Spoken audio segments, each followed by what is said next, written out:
Last class rule number 19 तक हम लोग पढ़े थे, एक बार फिर से रिवाइज करा देते हैं। रूल नंबर 19, सम जो होता है, सम और एनी कहाँ पर यूज होता है सेंटेंस में, ये बता रहा है रूल नंबर 19। जब आप अफर्मेटिव सेंटेंस यानी कि पॉजिटिव सेंटेंस बता रहे होते हैं, किसी भी तरह का पॉजिटिव सेंटेंस आप बता रहे हैं, तो उस केस में आप सम यूज करते हैं।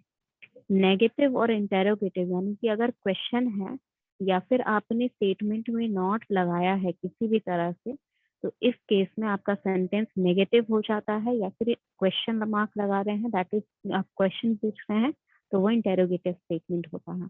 और इन दोनों केसेस में आप सिर्फ एनी यूज कर सकते हैं। सिर्फ एक एक्सेप्शन है जहां पर आप क्वेश्चन में, नॉट में नहीं, सिर्फ क्वेश्चन में आप सम लगा सकते हैं, जहां पर आप रिक्वेस्ट कर रहे हैं। ठीक है, if you are requesting something, ठीक है, please give me some time so that I can think upon the answer. ठीक है, तो यहाँ पर जो आपका क्वेश्चन रहेगा, क्योंकि आप रिक्वेस्ट कर रहे हैं किसी को, इसी रीजन से आप वहां पर सम लगा सकते हैं। अगर आप रिक्वेस्ट नहीं कर रहे हैं, आपका सिर्फ एक क्वेश्चन है, या फिर आपने कोई नेगेटिव स्टेटमेंट लिखा है जहां पर नॉट का यूज हो रहा है, तो उस केस में आप हमेशा एनी यूज करेंगे। ठीक है, अफर्मेटिव या पॉजिटिव सेंटेंसेस वो होते हैं जहां पर आप क्वेश्चन नहीं पूछ रहे हैं, ठीक है, या फिर आप नॉट का यूज नहीं कर रहे हैं स्टेटमेंट में। ठीक है, तो वो सारे क्वेश्चन जो होते हैं, सॉरी, जो सारे स्टेटमेंट होते हैं जहां पर नॉट नहीं यूज हो रहा है, जहां पर क्वेश्चन नहीं लगा हुआ है, वो सारे अफर्मेटिव स्टेटमेंट होते हैं, या फिर उन्हें पॉजिटिव स्टेटमेंट कहा जाता है। तो ये सारे पॉजिटिव अफर्मेटिव स्टेटमेंट में हम सम लगाते हैं, नेगेटिव और इंटेरोगेटिव में एनी लगाते हैं, जहां पर इंटेरोगेटिव क्वेश्चन में आपका रिक्वेस्ट आ गया, वहां पर सम लगाते हैं। This is your rule number 19। I hope everyone is cleared up on that. Let's move to rule number 20. Rule number 20 में आप few, a few और the few का यूज देख रहे हैं। few आप तब यूज करते हैं जब आपको पता है कि आपके पास बहुत कुछ नहीं, एकदम थोड़ा सा है, ठीक है, ना के बराबर कुछ है, तो उस केस में आप few यूज करते हैं। For example, few supplies that she had was not enough to make a drawing। ठीक है, जो थोड़े बहुत सप्लाईज उसके पास थे, वो एक ड्राइंग बनाने के लिए या फिर एक पेंटिंग बनाने के लिए काफी नहीं थे। ठीक है, इसका मतलब ना के बराबर उसके पास मान लीजिए सिर्फ एक ही कलर है, पेंट ब्रश भी नहीं है, या फिर पेंसिल भी नहीं है, सिर्फ एक छोटी सी मतलब अलग अलग तरह का शेड का पेंसिल नहीं है, सिर्फ एक ही पेंसिल है और एक ही पेपर है। ठीक है, तो जितना भी उसके पास सप्लाईज है वो काफी नहीं है जिससे वो एक अच्छी पेंटिंग या कोई भी एक पेंटिंग तैयार, ड्राइंग तैयार कर सके। ठीक है, अ फ्यू का मतलब होता है, ये एक पॉजिटिव सेंस सिग्निफाई करता है, यानी कि जहां पर आपको पॉजिटिविटी दिखानी है कितना भी कम होने के बावजूद, तब आप वहां पर अ फ्यू का यूज करेंगे सेंटेंस में। That means that if I'm saying there are a few supplies that she had which are useful in making a drawing or making a painting, इसका मतलब कि उसके पास कुछ सप्लाई है जिसको वो यूज करके पेंटिंग बना सकती है। दैट मीन्स थोड़ा बहुत जितना भी उसके पास है, मान लीजिए सिर्फ 2 शेड हैं उसके पास और एक शीट है, पेंट ब्रश भी नहीं है, लेकिन वो सिर्फ 2 शेड कलर यूज करके भी ड्राइंग बना सकती है या पेंट कर सकती है। ठीक है, द फ्यू आपका यूज होता है जब जितना वॉट एवर देयर इज, ठीक है, जितना भी बचा है या जितना भी है, ठीक है, उसी से काम चला रहे हैं, उसी से काम करना है, यही सिचुएशन रहेगा, तो इसी सिचुएशन से आप द फ्यू यूज करते हैं। For example, the few supplies that she had were utilized carefully and made into a beautiful painting। मतलब उसके पास जितना भी थोड़ा बहुत सप्लाई था, उसको उसने अच्छे से यूज किया और उससे एक बहुत ही ब्यूटीफुल ड्राइंग बनाई। ठीक है, if you are having any doubt regarding this, let me give you another examples for that. ठीक है, फ्यू का एग्जांपल और दे सकते हैं। ठीक है, कि few people are not very serious, are still not very serious for COVID। मतलब अभी भी कुछ लोग ऐसे हैं, बहुत कम, लेकिन कुछ लोग ऐसे हैं जो कोविड को सीरियसली नहीं ले रहे हैं। ठीक है, अ फ्यू कहाँ पर यूज करेंगे? Again you have to make it a positive sentence और सिग्निफाई सम पॉजिटिविटी, तो वहां पर आप अ फ्यू का यूज करेंगे। तो यहाँ पर अ फ्यू का और एक एग्जाम्पल हो सकता है कि a few more days and then there will be the winter, the temperature will rise and we will get some relaxation from winter winds। ठीक है, मतलब कुछ दिन और फिर उसके बाद आपको टेम्परेचर जो है वो राइज हो जाएगा और आपको ठंड से थोड़ी राहत मिलेगी। ठीक है, तो कुछ दिन यानी कि हो सकता है 1 दिन, हो सकता है 10 दिन, हो सकता है what ever, just a few. ठीक है, द फ्यू का मतलब वट एवर देयर इज, यानी कि कुछ भी जो वहां पर है।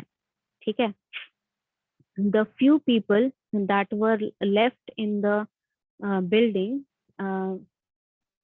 वर were trying to get out from the window. ठीक है, मान लीजिए कोई प्रॉब्लम आ गई, ठीक है, और कुछ लोग जो वहां बिल्डिंग में बचे थे, ठीक है, वो लोग निकलने के लिए विंडोज ट्राई कर रहे थे खोलने का। ठीक है, the few people that were left whatever there is है। ठीक है, ये डिस्क्राइब करने के लिए आप क्या कर रहे हैं?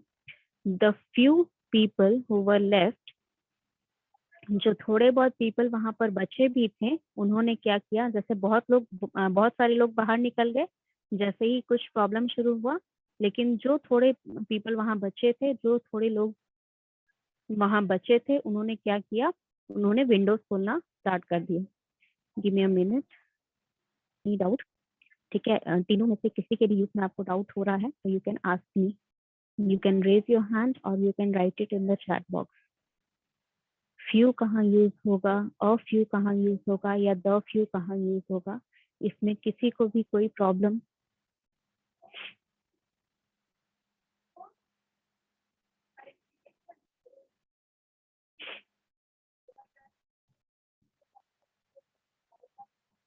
Are you able to hear my voice?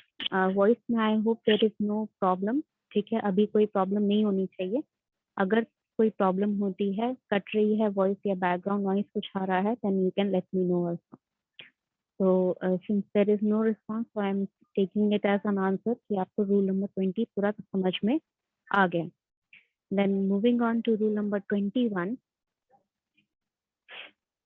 Rule number 21 says कि कहाँ पर आपको लेस यूज करना है, कहाँ पर आपको फ्यूअर यूज करना है।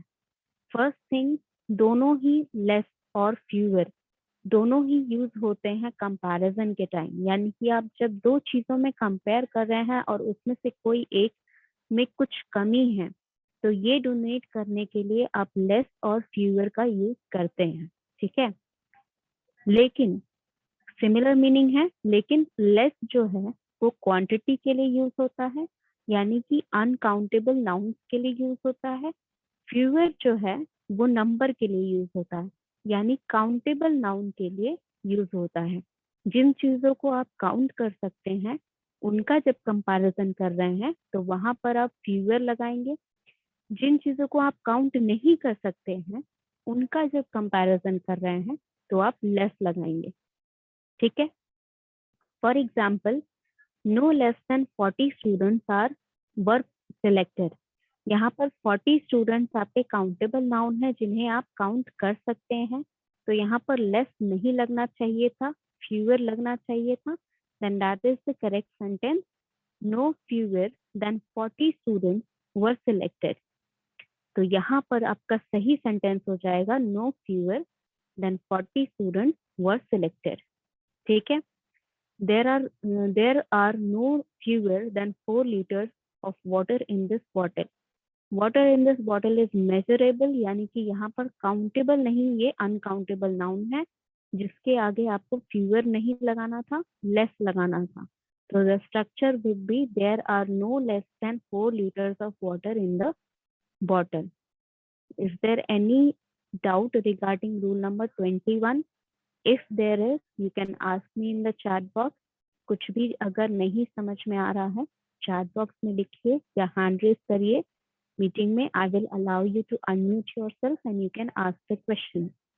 If you want more examples to understand, वो भी मैं दे सकती हूँ। You just have to write it in the chat box. कि ma'am I need more example for the use of less और for the use of fewer, और 21 के rule number 21 के और एग्जाम्पल दे दीजिए। इस तरह आप लिख देंगे तो I will understand and I will provide you with more example. Okay,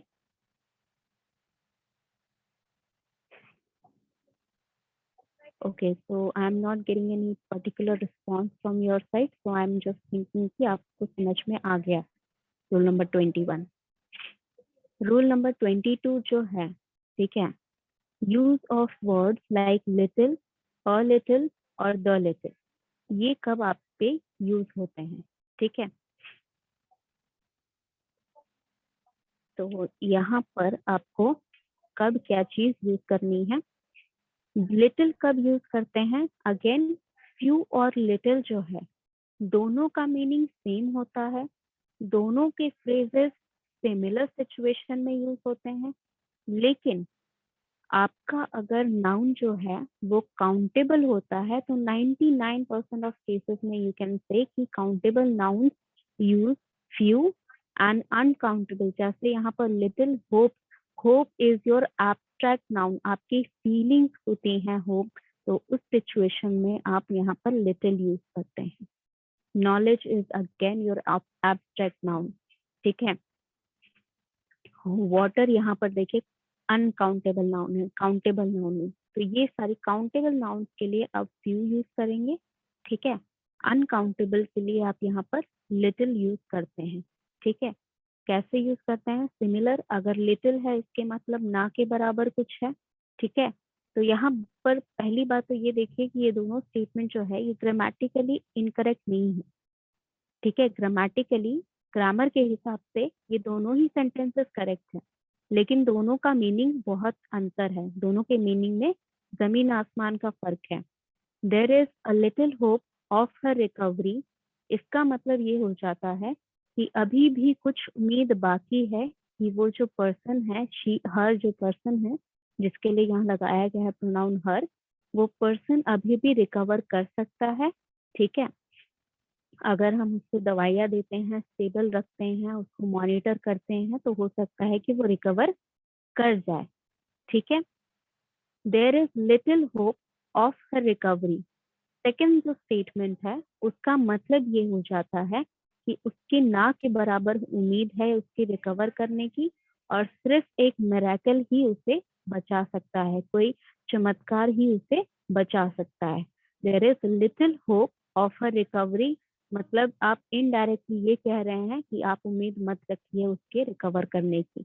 there is a little hope of recovery, मतलब अभी भी उम्मीद है कि अगर हम थोड़ा एफर्ट डालें तो शायद वो बच जाए, ठीक है। There is a lot of difference in between the message that you are sending, अगर आप अ लिटिल यूज कर रहे हैं या फिर आप लिटिल यूज कर रहे हैं, तो you have to be careful in using them in the sentence. Next आपका यहाँ जो स्टेटमेंट गिवन है अ लिटिल के लिए, let's look at that. A little का मतलब होता है कि आपके पास कुछ है, ठीक है। कुछ है का मतलब कि इफ यू मान लीजिए कि अगर आप इफ द काउंटिंग यूनिट और इफ द थिंग्स, जैसे आप खुश हैं, ठीक है, तो मान लीजिए कि आपको चॉकलेट दिया गया, तो वो जो खुशी होगी वो आप लिटिल से डिनोट करेंगे। मान लीजिए आप टॉप कर गए क्लास में, तो वो जो खुशी होगी वो अ लिटिल से डोनेट करेंगे, ठीक है। तो यहाँ पर जो आपका हैप्पीनेस और डिग्री ऑफ हैप्पीनेस है, ठीक है, थोड़े खुश हैं यानी कि बस कुछ अच्छा हुआ। जैसे कभी कभार ये होता है कि चलते चलते आपने बहुत नोटिस किया होगा तो ये रास्ते पे कभी आपको पैसे मिल जाते हैं गिरे हुए, तो आपको खुशी होती है, ठीक है। वो जो छोटी सी खुशी है that is donated bye little, सिर्फ लिटिल। अगर मान लीजिए कि आप टॉप कर रहे हैं क्लास में या आपके नंबर बहुत ही ज्यादा अच्छे आए, या फिर आपको मान लीजिए कि आपने कोई कंपटीशन में भाग लिया था, पार्टिसिपेट किया था और उसमें आप फर्स्ट सेकंड थर्ड में आ गए, ठीक है, तो आपकी जो खुशी होगी that is represented by a little. Trifle नहीं है, ऐसा नहीं कि आपने यूनिवर्सिटी टॉप कर लिया, ऐसा नहीं है कि आपका पेपर में नाम छप गया, कोई कंपटीशन हो गया, तो ऐसा नहीं है कि आपकी पूरी दुनिया आपकी फैन हो गई। उतनी बड़ी खुशी नहीं, लेकिन छोटी छोटी खुशियां हैं, ठीक है। कॉलेज लेवल पे कोई कंपटीशन हुआ, उसमें जीत जाना, या फिर मार्क्स अच्छा आ जाना, ठीक है। आपने उम्मीद की थी कि सिर्फ 35 या 40 40 से ज्यादा नहीं आएगा मार्क्स, लेकिन मार्क्स आपका आ गया 55 60, ठीक है। अच्छा खासा आपका 55 58 मार्क्स आ गया, तो वो जो खुशी होगी दैट इज अ लिटिल, ठीक है। द लिटिल जो होता है, द लिटिल रिप्रेजेंट कि आपके पास जितना भी है आप उसी में खुश हैं। फॉर एग्जाम्पल, अगर आप फेल होने की उम्मीद कर रहे थे, ठीक है, और आपने कुछ मान लीजिए कि आप एक एग्जाम के लिए पढ़ के नहीं गए, ठीक है, लेकिन क्वेश्चंस जो थे, क्वेश्चंस में से आपने सोचा कि चलो दोस्त से पूछ के बता देंगे, लेकिन जितने आपके फ्रेंड थे जो आपको हेल्प करने वाले थे, उनको दूसरे रूम में भेज दिया गया, आपको दूसरे रूम में बैठा दिया गया एग्जाम देने के लिए, ठीक है। उस सिचुएशन में क्या होता है कि आप बहुत ज्यादा डिप्रेस हैं कि अरे अब तो एग्जाम कैसे जाएगा, अभी कैसे लिखेंगे, क्या करेंगे, कुछ नहीं पता। तो आप क्या हुआ जब आपने क्वेश्चन पेपर देखा, तो उसमें देखा कि कुछ क्वेश्चंस ऐसे हैं जो टीचर ने क्लास में समझाया था, और आपको याद है कि मैम ने या सर ने किस तरह समझाया था। उस टाइम जो little happiness that you will have, ठीक है, the little things that I remember from the class were enough for me to pass the examination, ये इस चीज के लिए आप द लिटिल यूज करेंगे, ठीक है। मान लीजिए 4 बड़े बड़े क्वेश्चन जो हैं उसके बारे में कुछ ना कुछ आपको आता था, एमसीक्यूज आते थे, तो that was enough for you to at least pass the examination. So the little that I knew from the classes that I attended, classes that I attend were enough for me to pass the examination, ठीक है। तो the little, a little या little कहाँ पर use करना है, इसमें किसी को भी कोई doubt? I hope everyone is listening to all these tools, ठीक है। क्योंकि पढ़ के अगर आप सोच रहे हो कि मैं पीडीएफ भेज दूंगी बाद में पढ़ लेंगे, बाद में भी यही सारे डाउट होंगे जो अभी मैं बता रही हूँ तब आ रहे हैं। तो जो भी दिमाग में डाउट आ रहे हैं अभी पूछ लो, बाद में फिर 2 क्लास लग जाएगा आपको सारे समझाने में, सारे डाउट क्लियर करने में। रूल नंबर 21 क्लियर है सबको?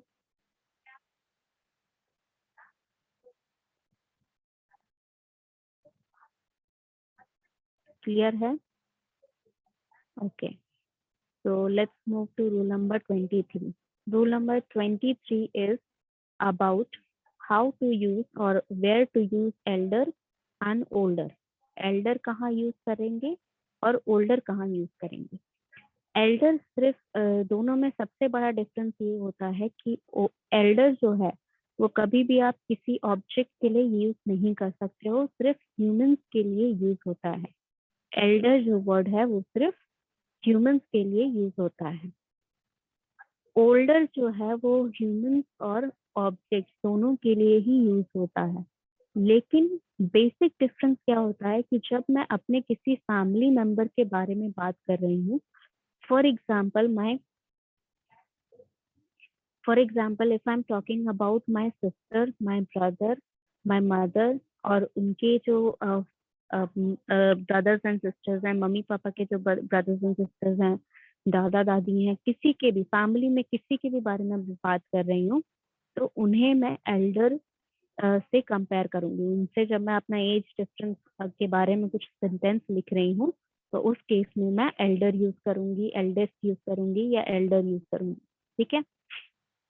ओल्डर तब मैं यूज करूंगी जब एज डिफरेंस कंपेयर कर रही हूँ, वो पर्सन मेरे फैमिली में नहीं बिलोंग करता है, ठीक है। फॉर एग्जाम्पल, अगर मैं कहीं काम कर रही हूँ, तो all the people that I am working with are older than me, मतलब मेरे साथ काम करने वाले जितने भी लोग हैं वो मुझसे बड़े हैं, तो उस केस में आप ओल्डर यूज करते हैं, ठीक है। और ऑब्जेक्ट्स के लिए तो ऑब्वियसली आप सिर्फ ओल्डर ही यूज कर सकते हैं, एल्डर यूज नहीं कर सकते हैं। Understood? So let's look at the examples. Sohail is elder than all the other boys in this area. अब एरिया में उसकी भी फैमिली है, उसके नेबर्स हैं, ठीक है, बहुत सारी ऐसी फैमिली है जो वहाँ बिलोंग करती है उस पर्टिकुलर एरिया में। तो वहां पर सुहेल जो है वो सब उसकी फैमिली मेंबर नहीं है, तो वो सबसे बड़ा जब वो वहां पर है तो वह फैमिली के अंदर कंपैरिजन नहीं हो रहा है, फैमिली के बाहर कंपैरिजन हो रहा है। तो इस सिचुएशन में Sohail is older then all the other boys in this area, ये सेंटेंस करेक्ट होगा। Understood? Tabu is my older brother, यहाँ पर ब्रदर लिखा गया है यानी कि मेरे अपने फैमिली के बीच में कंपैरिजन हो रहा है। तो विद इन फैमिली अगर कंपैरिजन हो रहा है तो Tabu is my elder brother. Is there any doubt regarding rule number 23?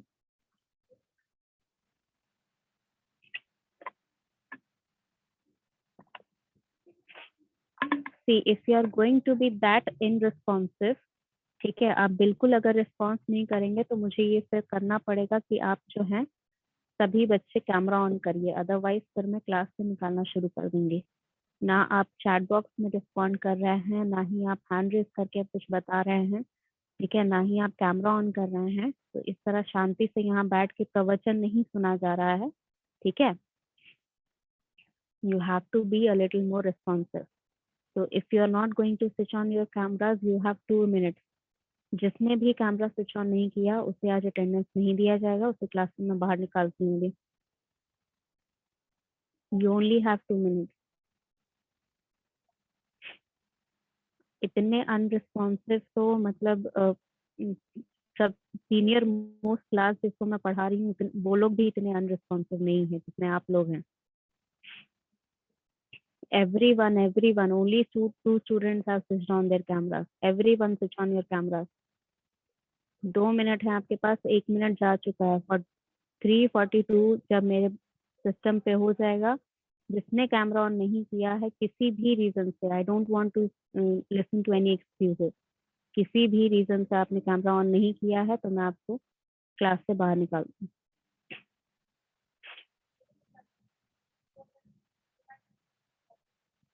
Yes, Bablu Kumar, roll number 1, 444, switch on your camera.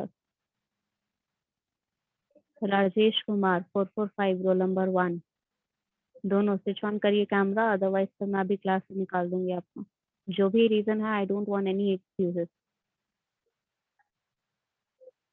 बच्चे अनम्यूट इसलिए नहीं कर रही हूँ क्योंकि आप लोग जो डिस्टर्बेंस क्रिएट करते हो ना पीछे से, कभी कभी बीच में जो आवाजें आ जाती हैं वो रिकॉर्डिंग में सुनने में ढंग का नहीं लगता है, ठीक है।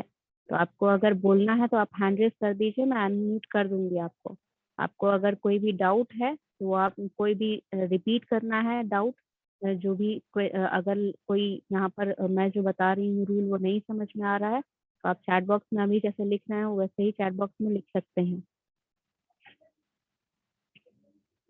यस बाबलू, 42 हो गया है, अगर आप नहीं करेंगे कैमरा ऑन तो फिर मैं क्लास से निकाल दूंगी अभी आपको। Both roll number 1, batch 445 and batch 444, switch on your camera. Again अभी फिर स्विच ऑन करके सब ऑफ कर रहे हैं फिर से, क्यों? खुशबू ऑन करिए कैमरा, पीयूष ऑन करिए कैमरा।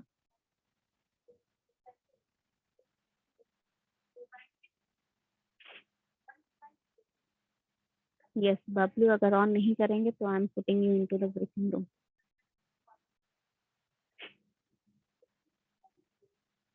वो 10 मिनट बाहर ही रहेगा। यस, ओल्डर का एग्जाम्पल और दे दूं? एग्जाम्पल अगर मैं और देना चाहूँ ओल्डर का तो ठीक है, जैसे कि मान लीजिए कि मैं अगर सेम एज कॉलेज की बिल्डिंग को किसी और बगल की फैक्ट्री बिल्डिंग से कंपेयर कर रही हूँ तो the building next to the one I am living in is older than the one I am present here, ठीक है। यानी कि ये जो बिल्डिंग है जिसमें मैं यहाँ रह रही हूँ, ये बिल्डिंग जो बगल वाली बिल्डिंग है उससे कम पुरानी है, ठीक है, वो ज्यादा पुरानी है। The neighbouring building is older than the one I am living इन, जो नेबर वाली बिल्डिंग है, जो बगल वाली बिल्डिंग है वो ज्यादा पुरानी है, ठीक है। तो ऑब्जेक्ट के लिए तो हमेशा ओल्डर ही बुक यूज होगा, ठीक है। फॉर एग्जाम्पल अगर the older books, sorry, the book that you are holding is older than the one that I have. Find the new person, ठीक है। मतलब आपके पास जो बुक है, जो आपके हाथ में जो बुक है, वो बुक जो है वो बहुत पुरानी है, उसे उसे छोड़ दीजिए नया। Yes, a lot of student have switch on your cameras. मैं यहाँ देख रही हूँ इसीलिए बता रही हूँ, जहाँ जहाँ कैमरा ऑफ होता रहेगा आप लोग क्लास से बाहर निकलते जाएंगे, रिमेम्बर दैट टू। और अटेंडेंस तो नहीं मिलेगा फिर अगर इस तरह करोगे तो। यस, तो यहाँ पर ओल्डर जब आपका यूज होता है, older is use when you are comparing someone outside. जैसे मैंने जो एग्जांपल दिया था, ठीक है, कि जहाँ मैं काम करती हूँ वहां मैं, मेरे से बड़े हैं सब कोई, ठीक है, so all the other person that I am working with are older than me. बच्चे इतना जो आप रिस्पॉन्स कर रहे हैं, ठीक है, इतना रिस्पॉन्स आपने चैट बॉक्स में पहले दे दिया होता ना, तो इतना स्ट्रिक्ट मेरे को नहीं होना पड़ता। ठीक है, ये सारे जो रीजंस हैं आपके नेट की वजह से या नेटवर्क की वजह से, ये मुझे भी पता होते हैं, that is why I am not very strict about these rules. But still आप लोग अगर इस तरह अनरिस्पॉन्सिव रहेंगे तो मुझे कैसे पता चलेगा। बाकी स्टूडेंट जिस क्लास में मैं 116 160 स्टूडेंट को पढ़ाती हूँ, वो लोग कम से कम 50 स्टूडेंट यस मैम करके लिख देता है कि समझ में आ गया है मैम, ये रूल अगला पढ़ाइए। और आप लोग 12 स्टूडेंट है, 12 भी नहीं, 12 में से इतने ही बच्चे, 11 बच्चे हैं क्लास में, वो भी रिस्पॉन्स नहीं कर रहे हैं। तो फिर I have to take action about that. Okay, yes. So as I was telling कि यहाँ पर, अरे थोड़ा सा रुक जाइए, ये आपका स्क्रीन शेयर नहीं हो पा रहा है अच्छे से।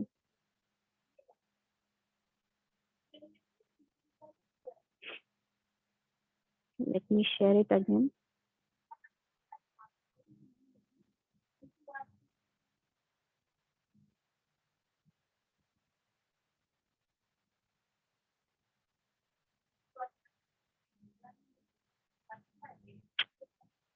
हर क्लास में ऐसा ही हो रहा है, क्यों ये स्क्रीन शेयर नहीं होता है मुझे पता नहीं।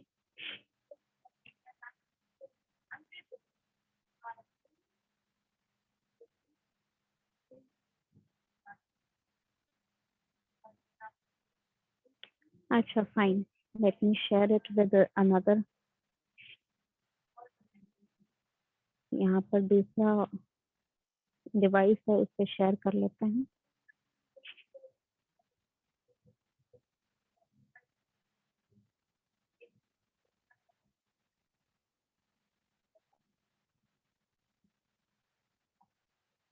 Yes, one more thing, 22 rule discuss कर रहे थे या 23?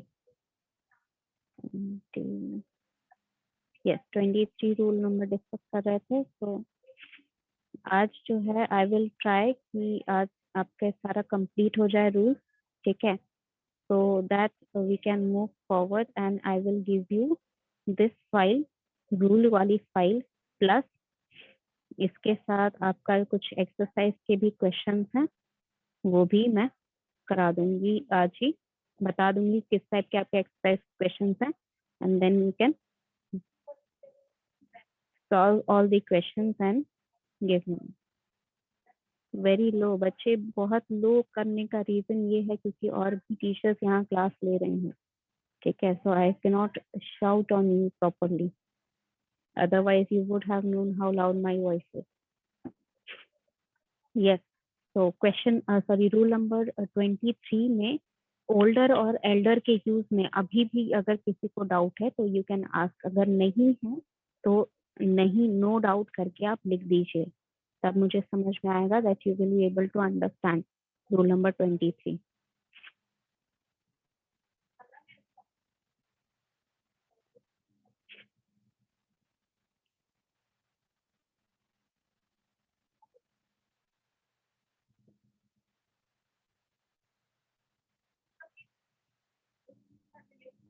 ओके, सो नो डाउट एक ही बच्चे ने लिखा है, फिर भी I will move forward with that, ठीक है। नेक्स्ट जो रूल है, ठीक है, रूल नंबर 24 क्या कहता है, रूल नंबर 24 कहता है कि जब आप कंपैरिजन कर रहे हैं, ठीक है, जब आप कंपैरिजन कर रहे हैं तो कंपैरिजन में क्या होता है कि मान लीजिए कि आपके जितने स्टूडेंट हैं क्लास में, ठीक है, उन स्टूडेंट्स में से एक्स नाम का एक स्टूडेंट है, उसे मैंने बाकी स्टूडेंट से कंपेयर किया, ठीक है, तो X is a better student than anyone in the class. तो anyone in the class या फिर any student in the class, इसमें गलती क्या मैं कर रही हूँ कि any student में X भी तो आप ही के क्लास का स्टूडेंट है, राइट? इसका मेरा कहने का मतलब ये है कि अगर मान लीजिए कि अभी आपकी क्लास में 10 स्टूडेंट है, ठीक है, 10 में से कोई एक को मैं किसी भी एक स्टूडेंट को लेती हूँ, उसका एक्स मान लीजिए, ताकि यहाँ पर किसी एक का नाम ना आए, तो मैं एक्स स्टूडेंट ले रही हूँ, कोई भी एक स्टूडेंट हो सकता है आपसे। अब बाकी बच्चे 9 स्टूडेंट हैं, ठीक है, तो अगर मुझे एक्स को बाकी 9 स्टूडेंट से कंपेयर करना है, तो इसमें होगा क्या कि अगर मैं ये स्टेटमेंट लिखती हूँ कि X is better than any student in the class, तो यहाँ पर any student in the class में 10 स्टूडेंट आ जाते हैं, तो मुझे एक कम करना है ना, एक्स को हटाना है उस ग्रुप से। तो उसे हटाने के लिए मैं क्या करती हूँ, बाकी स्टूडेंट को other student in the class लिखती हूँ, यानी कि X is better student than any other student in the class. बाकी जो भी स्टूडेंट है, यानी कि एक्स को छोड़ के बाकी कौन बचे, बाकी के 9 स्टूडेंट, ठीक है, तो x is better then the other 9 student और the other students in the class, ठीक है। तो अदर लगाने का मतलब क्या हुआ कि एक्स को छोड़कर जो स्टूडेंट्स हैं उन्हें कंपेयर कर रही हूँ मैं एक्स से। ऐसा इसीलिए करते हैं क्योंकि अगर मान लीजिए कि हम एक मेटल के फॉर्म में अगर लें, sorry, this is your next rule,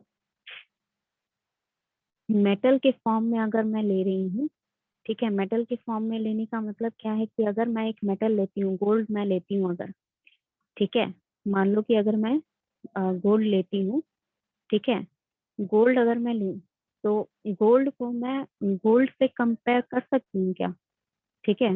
मान लीजिए मेरे पास एक बिस्किट है, ठीक है, वो 22 कैरेट गोल्ड की है, ठीक है, एक सिल्वर है, ठीक है, कुछ भी कैरेट का सिल्वर है, ठीक है, उसको अगर मैं कंपेयर करती हूँ तो मैं कंपेयर कर सकती हूँ कौन ज्यादा महंगा है, कौन ज्यादा बेटर है, किसको किसका ज्यादा यूज है, कुछ भी करके मैं कंपेयर कर सकती हूँ, ठीक है।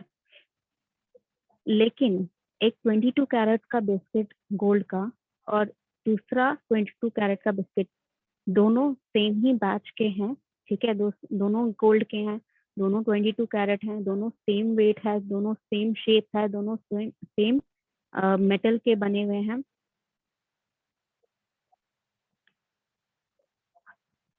तो इस केस में क्या होगा, इस केस में आपका जो मेटल, इस केस में जो होगा, मैं एक बिस्किट को दूसरे बिस्किट से कैसे कंपेयर करूं जब सेम सेम है, जिस मटेरियल से बने वो सेम है, जो कैरेट नंबर ऑफ कैरेट जो है, जो कितना लेवल ऑफ गोल्ड है उसमें वो सेम है।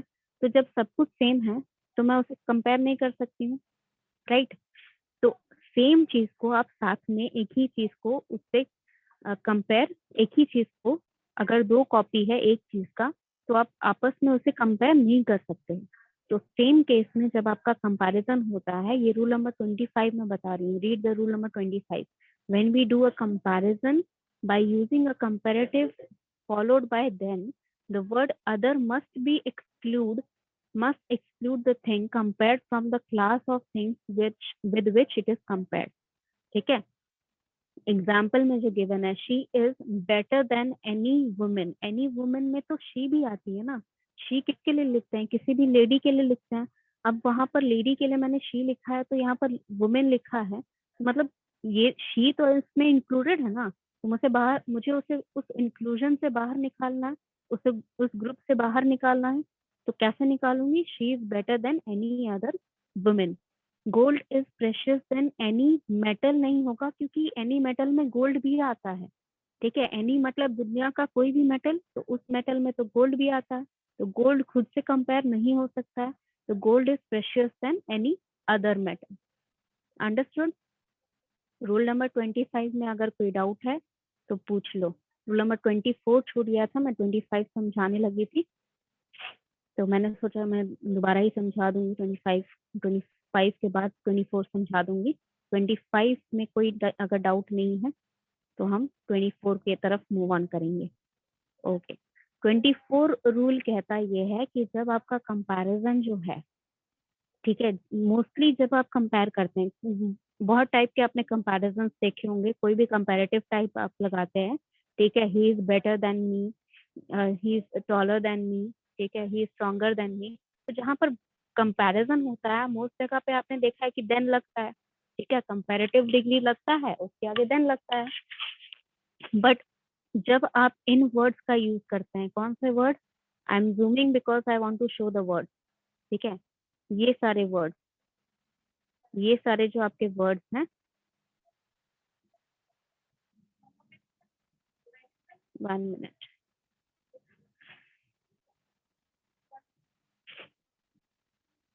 ये सारे जो वर्ड्स हैं आपके, superior, inferior, senior, junior, prior, interior, posterior and prefer, इन सारे वर्ड्स को यूज करके जब आप कंपेयर करते हैं, ठीक है, तो उस केस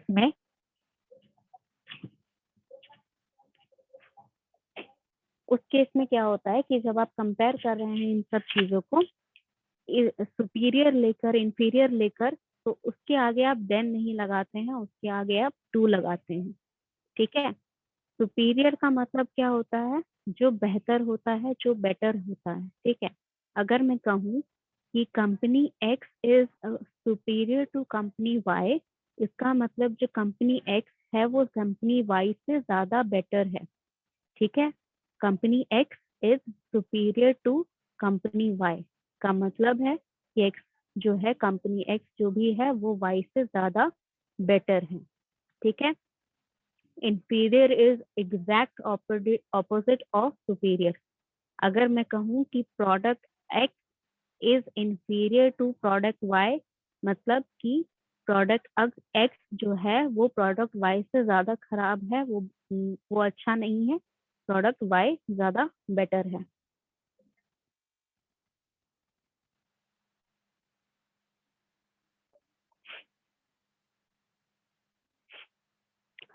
तो यहाँ पर जो आपका कंपैरिजन हो रहा है, ठीक है, सुपीरियर इंफीरियर समझ में आ गया।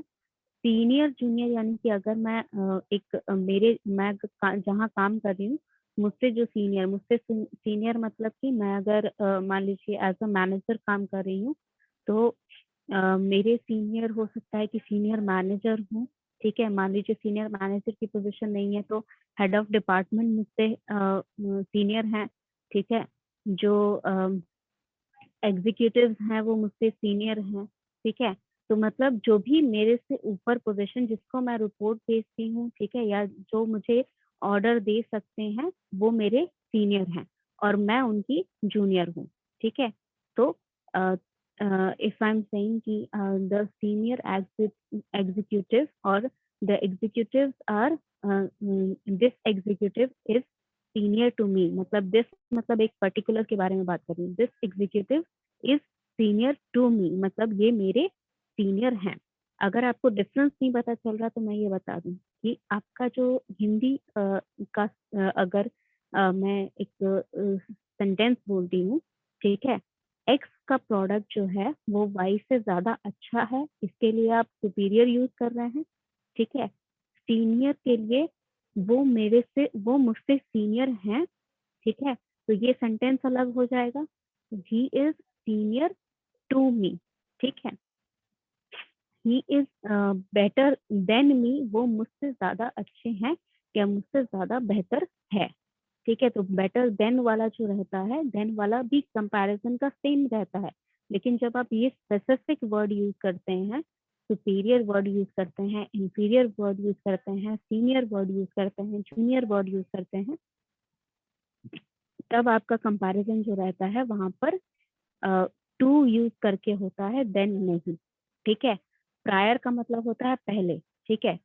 Prior to coming to this place I was I was in Kolkata, मतलब यहाँ आने से पहले, इस प्लेस से आने से पहले मैं कोलकाता में थी, ठीक है। प्रायर मतलब इससे पहले होता है, ठीक है। एंटीरियर का मतलब होता है, एंटीरियर का मतलब भी इससे पहले होता है या आपके आगे होता है, ठीक है। आप एक तरह से मतलब आप इन फ्रंट ऑफ यू, ठीक है। ऑल द फैक्ट्स, ठीक है, word verb interior to the जज, ठीक है, मतलब जजेस के सामने सारे फैक्ट्स जो हैं वो रख दिए गए, ठीक है, या उनके सामने सारे फैक्ट्स हैं, ठीक है। इंटीरियर मतलब, एंटीरियर मतलब आगे, पोस्टीरियर मतलब पीछे, the posterior sorry, the posterior to coming here I have planned और prepared my presentation, मतलब यहाँ आने से पहले या आप बैकग्राउंड में या पीछे में, ठीक है, मैंने अपना प्रेजेंटेशन तैयार किया, ठीक है। एनीथिंग यहाँ पर सिमिलर मीनिंग्स हैं, इसीलिए आप पोस्टीरियर या यहाँ पर इन पीछे में या पहले आने से, ठीक है, प्रायर और पोस्टीरियर थोड़ा सा सिमिलर मीनिंग का होता है। प्रेफर का मतलब होता है कि जब दो सेम चीजें आपको पता है कि आप कर सकते हैं, लेकिन उसमें से एक चीज आप ज्यादा पसंद करते हैं करना। फॉर एग्जाम्पल, अगर आपको चॉकलेट आइसक्रीम भी पसंद है और वेनिला आइसक्रीम भी पसंद है, लेकिन अगर आपको कोई ऑप्शन देगा कि आप वेनिला चूज करेंगे या चॉकलेट चूज करेंगे, तो आप पहले चॉकलेट के बारे में ज्यादा पूछते हैं, पहले पूछेंगे कि चॉकलेट का ये वाला फ्लेवर है या फिर ये वाला पर्टिकुलर कोन है या ये वाला पर्टिकुलर कंपनी का आइसक्रीम है। अगर नहीं होता है तब आप वेनिला लेते हैं। दैट मीन्स आपका जो सेकंड ऑप्शन है वो प्रेफर के पहले ऑप्शन के बाद आता है, ठीक है। जैसे I prefer reading to walking, मतलब वॉकिंग और रीडिंग दोनों ही अच्छे लगते हैं मुझे, लेकिन यहाँ पर रीडिंग, अगर मेरे पास ऑप्शन हो कि मैं रीडिंग करूँ या वॉकिंग करूँ, तो मैं पहले वॉकिंग रीडिंग चूज करूंगी। मान लीजिए बहुत घंटे रीड कर लिया या बहुत देर से रीड कर रही हूँ, उसके बाद जाके मैं वॉकिंग करूंगी। पहले ऑप्शन जो होगा वो मेरा पहला ऑप्शन चूज होगा, वो उसे मैं प्रेफर करती हूँ, ठीक है। एनी वर्ड जिसमें कोई भी प्रॉब्लम हो, रूल समझ में आ गया, वर्ड्स समझ में आ गए, एग्जाम्पल पढ़ लीजिए। Tara is junior to me होगा, देन मी नहीं। I prefer reading to walking, मतलब पहले मैं प्रेफर करती हूँ कि मैं पढ़ूं, ठीक है। अगर मेरा पढ़ने से मन भर गया तब जाके मैं वॉकिंग करूंगी, ठीक है। तो पहले मेरा, मुझे रीडिंग और वॉकिंग दोनों ही पसंद है यहाँ पर, लेकिन पहले मैं ट्राई करती हूँ कि मैं रीडिंग करूंगी, उसके बाद अगर बहुत देर हो गया है तब मैं वॉकिंग करने जाती हूँ, ठीक है। Is there any doubt in rule number 24? Is there any specific doubt in rule number 24?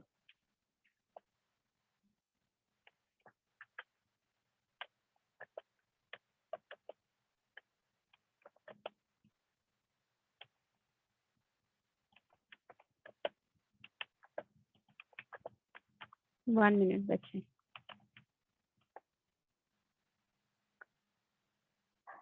Yes Neetu.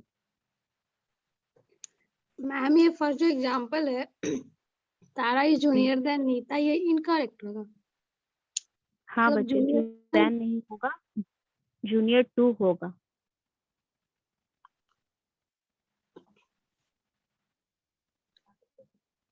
Ma'am पर समझ नहीं आया। देखिए ये जो स्पेसिफिक वर्ड्स होते हैं, ठीक है, सुनने में आपको लगेगा या आप जब सेंटेंस फॉर्म कर रहे हो तो जब भी कंपेयर करते हो तो आपको हर जगह देन ही लगाते हो, ठीक है, that is all right. But जहाँ पर स्पेसिफिकली ये वर्ड यूज होते हैं, देखिए यहाँ पर और नहीं लिखा है, यहाँ पर पोस्टीरियर के बाद या प्रेफर से पहले और नहीं लिखा है। और नहीं लिखा होने का मतलब इन वर्ड्स के अलावा और कोई भी वर्ड से आप कंपेयर कर रहे हैं तो वहां पर आप देन लगा सकते हैं, लेकिन स्पेसिफिकली यहाँ पर जितने वर्ड्स मेंशन है, सुपीरियर हो गया, इंफीरियर हो गया, सीनियर हो गया, जूनियर हो गया, प्रायर हो गया, एंटीरियर हो गया, पोस्टीरियर हो गया या प्रेफर हो गया, इन सभी वर्ड्स के आगे अगर आप ये सेंटेंस में यूज कर रहे हैं किसी को कंपेयर करने के लिए, तो वहां पर आप टू लगाएंगे, देन नहीं लगाएंगे। That is your specific rule. तो तारा इज जूनियर देन मी नहीं होगा, ठीक है, तारा इज जूनियर टू मी होगा। जैसे अगर मैं एज से कंपेयर कर रही हूँ तो तारा इज ओल्डर देन मी, ठीक है, तारा जो है वो मुझसे बड़ी है, ये चीज सही है, लेकिन तारा इज जूनियर देन मी नहीं होगा, जूनियर टू मी होगा। अभी समझ में आ गया? और is there any doubt regarding rule number 24?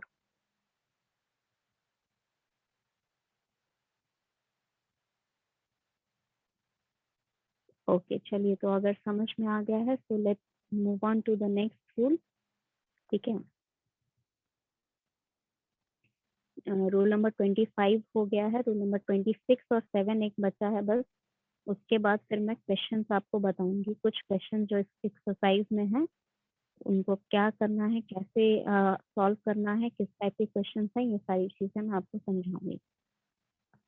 Prior to that, rule number 26, rule number 26 में लिखा है कि जब आप मेनी अ वाला फ्रेज यूज करते हैं, ठीक है, ये जो फ्रेज यहाँ पर गिवन है मेनी अ, इसको जब आप सेंटेंस में यूज करते हैं तो इसका मतलब होता है कि इसके आगे पहली बात तो जो भी नाउन लगेगा वो कॉमन नाउन होगा, ठीक है, और प्लूरल में होगा। कॉमन नाउन होगा और हमेशा प्लूरल में होगा।